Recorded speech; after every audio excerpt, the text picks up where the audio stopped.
¿Cómo resuelvo este ejercicio? Aquí tenemos un ejercicio de funciones en el cual un valor de la función para un punto dado está dado por otro valor de la función. Veamos cómo hacerlo. Aquí lo tenemos. Fíjate que nos dicen esto de aquí, nos dan esto y nos preguntan F1 más F2.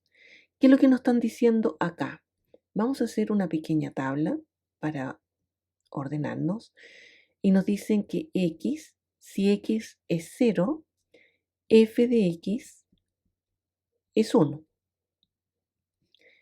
Y fíjate esto de acá, nos dicen que f de x más 1, si x es 0, nos quedaría f de 1, 0 más 1, sería igual, aquí nos dicen, a 3 f de x. ¿Y x cuánto es? 0 más 5. Es decir, f de 0 más 1, 0 más 1 es 1. F de 1 es 3 veces f de 0 más 5.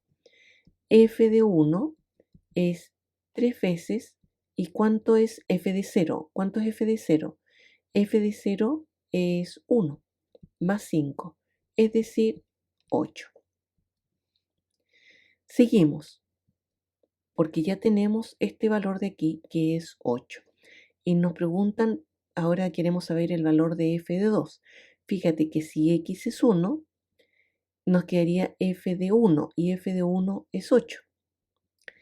Y f de 1 más 1 es 3 veces f de 1, ahí está nuestra fórmula, más 5.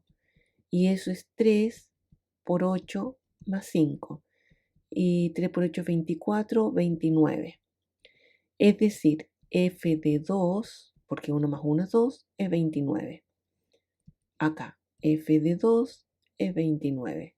¿Y qué es lo que nos preguntan? F de 1 más f de 2. F de 1 es 8 y f de 2 es 29. 9 y 8, 17, 37. Esto que está aquí. Cualquier duda, pregúntame. Que estés muy bien.